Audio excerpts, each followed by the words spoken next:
if someone's watching, very interested, as I'm sure they would be, and they wanted to develop a new habit, what would you say that they should do? So first thing I would say is ask yourself what, and then ask yourself why. So like what, okay, so I'll take like a weight example and I'll take a business example because I think those are, one is easiest to understand and the other one's very relevant to you and your audience, right? So, what I want to lose 50 pounds. Why? Because I feel like I need to. Not exactly. That's not actually the real reason why. So I'm sure you are, like a lot of listeners are familiar with kind of that fivefold why, where you ask why, 5 times to kind of get to the core of the issue. Oftentimes when it comes to why do you want to lose weight, it is some aspect of, I want to accept and love myself. I want to be a role model for my kids. I want to be around for my kids, etc. So getting to the bottom of why it is you actually want to do the thing is going to help you define the actual habit you want to implement. Because it's like, if I want to be a role model for my kids, it's not the actual destination that's going to matter. It is actually them seeing you in the process of struggling through and overcoming the, whatever emotional challenges, the physical challenges of losing that weight. That is actually what they're going to see day to day over the course of however long it takes you to do that. So now it's like, if that's what I really want, it actually opens up the question to how else can I show my kid that I'm a good role model, right? It could be what I do around the house. It can be how I speak to my partner. It can be how I show up at work, how I show up for them. Like there's so many different ways to do that. So number one is that. And then same thing if you're looking at business, right?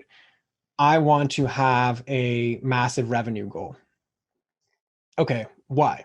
Right. And usually when you dive down, and this is a distinction similar to the floor and the ceiling that I learned from it's an individual called Nick Peterson. He's a great business strategist. I recommend you guys check him out. But he always talks about this distinguishing factor between more and closer. So like, why do you want more revenue? Well, because I want to send my kid to private school. Okay, how much does private school cost? Costs 30K a year. Okay, so you don't actually need more revenue. What you need is enough revenue to profit 30K in the least risky, least energetically expendable way possible to make that 30K, then you're done.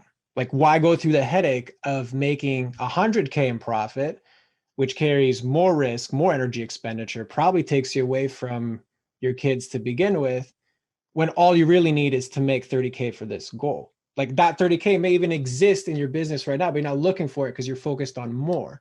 But more doesn't necessarily get you there. So I think the hardest part and also the most impactful part is really narrowing down, okay, what habit do I want to implement and why? And seemingly behind that is, what do I want? And then I can identify the gap between where I am and what I want. That will determine the habit that I need to create, or will determine, do I need to create a habit, or do I just need to do a certain thing? Because it's like, let's just say in the private school and the 30K example, I may not need to make a habit of outreach, 3 times a week to make that extra 30K. What I actually can do is just go to my current client list or former client list, send them an offer, ask them what they need help with, and I might be able to get the 30K I need from what's already in front of me. No habit actually necessary. So I think it's unfair to say this is the way to make a habit when I don't actually know where you're at, where you want to go, why do you want to go there, what's currently in front of you, and then we can define the gap and we can then decide, does it make sense to actually move forward? Interesting. It makes me think of, because anyone in, I think in your case, when you talk about weight loss, I think you will know as well, I'm sure, if you had clients, for example, they'd be like, well, I want to lose weight. And in business, people are always talking about, I want to make more money or make more revenue, whatever it might be. But for whatever reason, it eludes a lot of people to think about why, and getting specific about what it is that they want to achieve, and then being able to determine, well, what they need to do in order to achieve that. Why is it that we kind of go straight to the end goal and miss all the steps and meaningful stuff in between? Well, I think there's a few reasons why. So let's just go with the more superficial reason why. It's like our attention is really the thing that is stressed the most in this current, time that we're in, as far as like, attention is currency at the end of the day. Like I watch something, somebody gets paid. I click on something, somebody gets paid. Everybody and everything is vying for our attention. And one consequence of that is because our primal brain always goes first, and it's always looking for things to either like reinforce, what we currently believe and what we currently think, looking for danger, etc. It goes into this mode of where and it's relational too. Like we are very tribal, so we're always comparing by default ourselves to other people. So you can almost assume that by default we are going to compare ourselves to others. So in the highlight reel of social media, there's always this reinforcing message of, I need to be here, I need to have a 7-figure business, I need to have a jet, I need to have this, I need to have that. So our brain is always scanning the environment for that. So we now, because that's at the forefront, we define our goals by what we feel like we should do. I should run a webinar because this person, made millions off of it. I should run a Facebook group because this person succeeded with it. But again, it ignores the hard work, and which is the second point of, what is it that I really want? Oftentimes asking what is it that I really want has a few inherent consequences. If I truly genuinely define what it is that I want, then I've also truly genuinely defined what failure is. Right? Like if what I truly want is to be at home with my kids at 5 p.m. Every single day that I don't do that, I've failed. Right. So we don't like that. Right.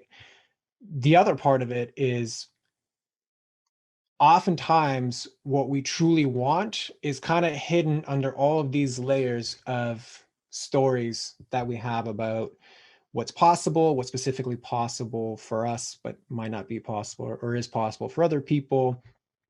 All of the associated baggage that we've kind of alluded to during this call. So it's easier to default to what's in front of us as like, I just need more because I think more is going to solve our problems. Then, and it's also more complex. Like our brain likes complex things because they tend to keep us in a loop versus, let's just say in the previous private school example, like that's a pretty simple goal. Okay, so all I need to do is just pay for my child's private school and change nothing else. Like it almost makes us feel guilty at the fact that that's so simple. When the sexy story is, I created this like complex funnel, I have all these automations, I've got like 10 different ad sets running that are gonna like power that. Like that's a sexy story that you can tell yourself and other people. But hey, I needed an extra 30K. I sent it out to my list, and I was able to help whatever 5, 10 clients, and I paid for my child's private school. Like one sounds like sexy that I want to talk on stage. The other one is like a, story that you might tell somebody over coffee, right? So I think that the inherent like sexiness of it is also part that trips us up into doing things we don't need to be doing unnecessarily. So that is what I would say as far as like, how do I unpack it? It's the hard work, the emotional work, the cognitively heavy work is actually in the stepping back, because you're going to have guilt associated with that. You're going to argue against the simplicity of it. You're going to have resistance to not doing more. That is the part you really have to sit with. That is the part you have to develop. And then that will actually get you closer to what you want. And of course, these things are easier said than done, which is why it's always good to have an external voice that isn't wrapped up in, the baggage and the drama, reflect those things back to you. But it very much is possible if you're willing to build a tolerance to sit with those things.